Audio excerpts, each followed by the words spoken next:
Bismillahirrahmanirrahim. Assalamualaikum anak-anak. Gimana kabarnya? Mudah-mudahan dalam keadaan sehat dan semangat belajar ya.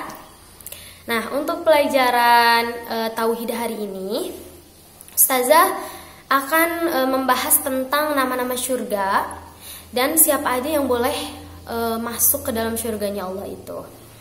Sebelumnya, kita sebagai manusia yang memiliki agama, kita harus percaya, kita harus yakin bahwa setelah kita meninggal dunia, kita akan bertemu dengan kehidupan akhirat. Nah, di kehidupan akhirat itu, itu tuh kehidupan nyata ya. Di kehidupan akhirat itu, kita tuh nggak bakal merasakan yang namanya meninggal lagi. Jadi udah meninggalnya pas di dunia aja. Setelah itu kita nggak bakal meninggal lagi. Nah, di akhirat Allah ngasih dua tempat yang Allah sediakan untuk kita. Yang pertama ada surga, dan kedua ada neraka. Nah, surga ini adalah tempat yang penuh dengan kenyamanan, penuh dengan kebahagiaan, penuh dengan kenikmatan. Setiap detik, setiap menit, dan setiap jamnya itu kita akan selalu bahagia. Nah, kalau di surga. Tapi kalau kita masuk di neraka, setiap detik, setiap menit yang kita rasakan, setiap jam yang kita rasakan, setiap hari yang kita rasakan adalah sebuah kesakitan, sebuah siksaan yang na'udzubillah min dzalik, yang mudah-mudahan kita dijauhkan dari yang namanya neraka tersebut. Nah, setelah kita setelah kita meninggal dunia, nah kita milih. Kita mau masuk neraka apa masuk surga? Kita mau hidup di dunia apa? Kita mau hidup di surga atau mau hidup di neraka? Nah, sekarang sebelum kita merasakan namanya kematian, kita ketahui dulu siapa aja sih yang pantas masuk surga dan siapa aja sih yang pantas masuk neraka. Karena kalian pasti maunya masuk surga kan? Ya kan? Nah, Ustazah juga sama. Ustazah juga maunya masuk surga. Dan mudah-mudahan Allah nanti masukin kita ke surga. Nah, terus sebelum kita masuk surga, kita harus tahu dulu caranya tuh gimana biar masuk surga. Dan orang-orang seperti apa yang pantas masuk beberapa surga yang udah Allah sediakan.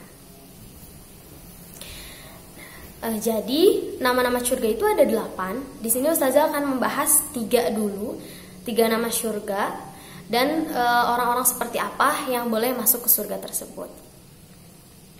Nah, yang pertama yaitu ada surga Firdaus. Nah, surga Firdaus ini adalah surga yang paling tinggi derajatnya. Jadi kalau misalkan diibaratkan hotel misalkan ya. Kan hotel, kalian tahu hotel kan ada yang bintang 5, bintang 7 dan sebagainya ya. Jadi kalau diibaratkan hotel atau diibaratkan rumah, itu tuh kalau diibaratkan hotel ya, kalau misalnya diibaratkan hotel, itu tuh hotel yang paling luar biasa.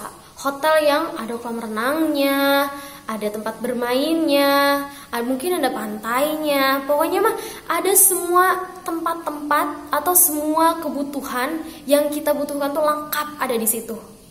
Ibaratnya tuh itu gitu surga Firdaus itu. Walaupun sebenarnya hotel yang ada di dunia itu sekomplit apapun, semewah apapun hotel yang ada di dunia, sebenarnya nggak bisa ngebandingin surganya Allah. Saking surganya Allah itu luar biasa bagusnya, luar biasa indahnya, luar biasa isinya. Semua yang kita mau pasti Allah kasih. Nah, terus siapa aja yang boleh masuk surga Firdausnya Allah ini? Yang pertama adalah orang yang rajin ibadahnya. Jadi gak pernah bolong-bolong sholatnya. Bahkan dia tambahin sholat sunnah, dia saum sunnah, terus saum Ramadannya juga rajin. Gak bolong-bolong saum Ramadannya, full 1 bulan.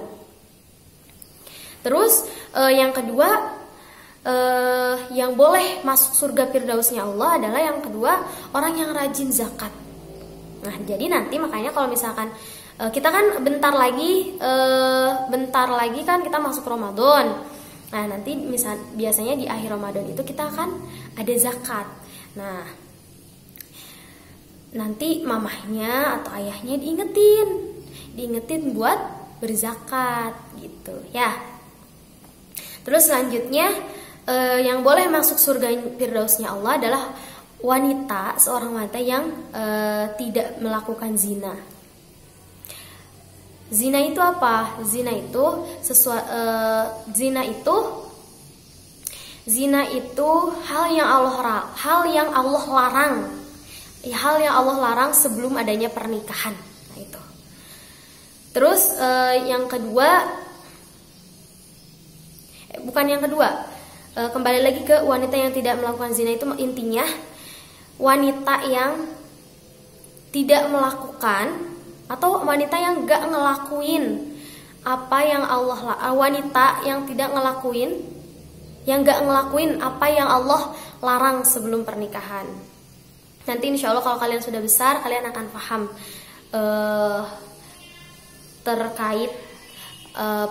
terkait zina ini. Terus yang selanjutnya adalah yang boleh masuk surga Firdausnya Allah adalah orang yang berbakti kepada kedua orang tuanya. Berbakti di sini apa?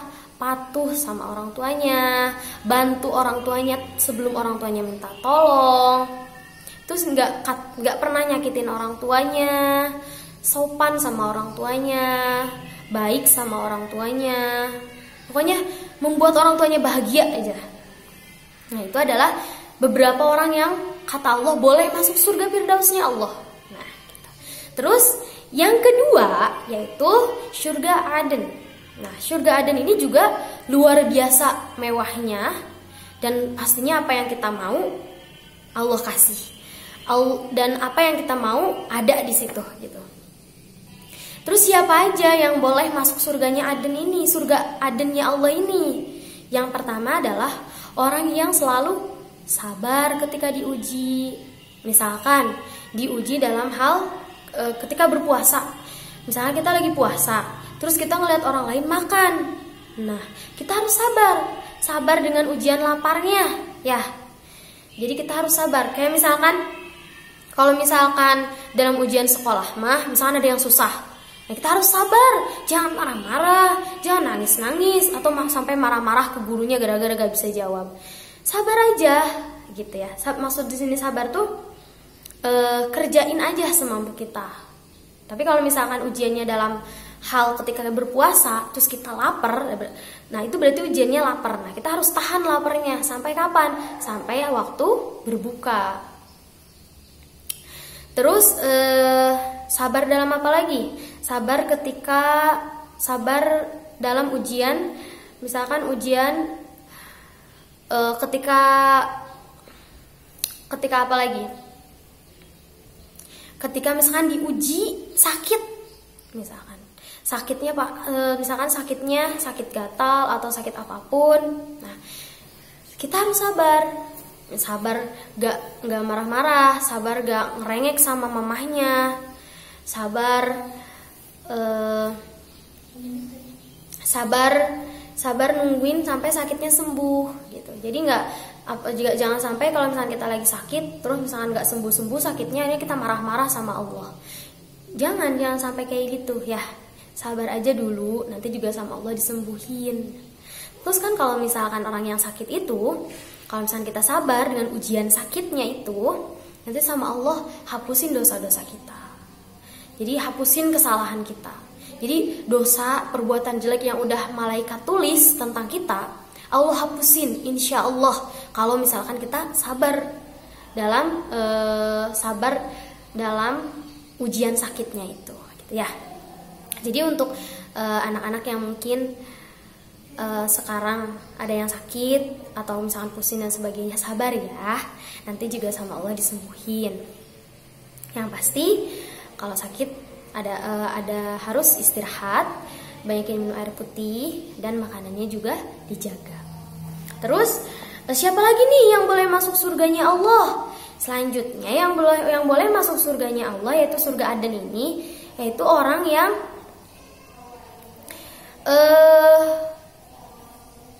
menginfakkan hartanya. Jadi suka berinfak. Terus yang selanjutnya, orang yang boleh masuk surga Aden ini adalah orang yang selalu membalas atau mampu membalas kejahatan, kejailan, keburukan orang lain kepada kita dengan kebaikan. Jadi kalau misalkan kata Allah, kalau misalkan mau masuk surga Aden ini, ketika ada orang yang jahat sama kita, ada yang berbuat atau menyakiti kita, pokoknya orang lain tuh gak baik aja sama kita. Nah, sama kita tuh jangan dibales, biarin aja. Contoh misalkan kalian di sekolah, terus sendalnya sendalnya ditendangin tuh sama siapa gitu ya. Itu pasti kesel. Tapi jangan dibales. Kalau mau dapat surganya Allah, harus sabar, nggak apa-apa. Biar nanti dianya aja yang dapat dosa. Nanti dicatat sama malaikat kalau dia tadi habis ngejailin siapa gitu ya. Atau kalau misalnya sendalnya diumpetin, nah jangan dibales, diumpetin lagi. Atau kalau misalkan temannya mukul, nyubit, nendang dan sebagainya, jangan dibales. Kalau mau masuk surga Adennya Allah Subhanahu wa Ta'ala. Ya ustazah, kan kita sakit hati kalau misalkan sendal kita ditendang, atau misalkan kita dicubit, atau kita dipukul, kan kita sakit hati.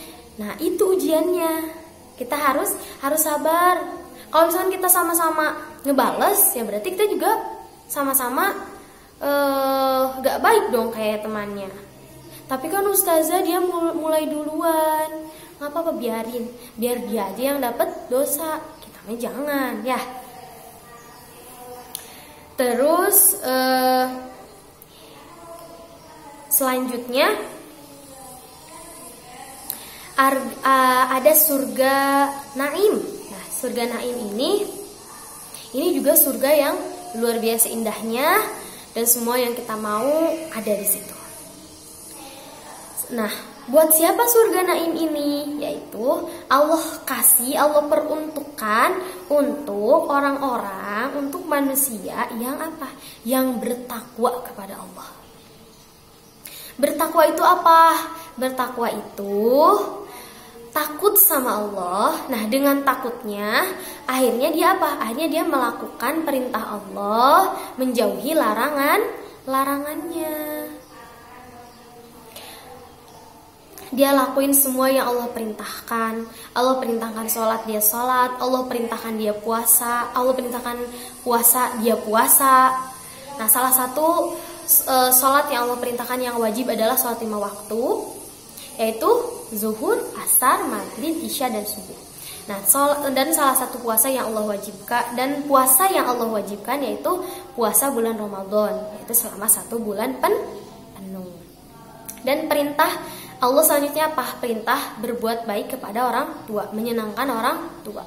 Pokoknya kalau mau masuk surganya Allah, intinya apa? Turutin apa yang Allah perintahkan, jauhin apa yang Allah larang. Itu emang tidak mudah, tapi kita harus berusaha apa? Berusaha ngelakuin apa yang Allah suruh dan meninggalkan apa yang Allah larang. Gitu.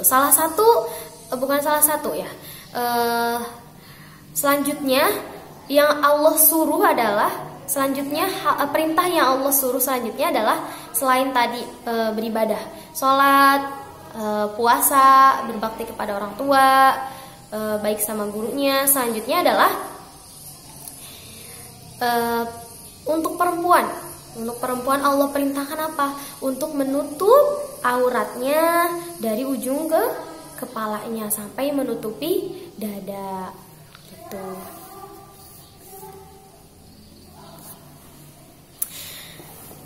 Jadi anak-anak yang sholihah, khusus perempuannya, nah, mau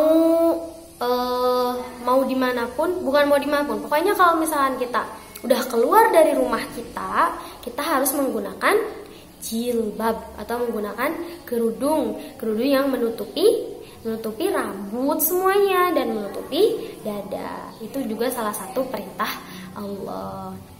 Ustazah, aku mah masih kadang pakai kerudung, kadang enggak. Ya udah, nggak apa-apa.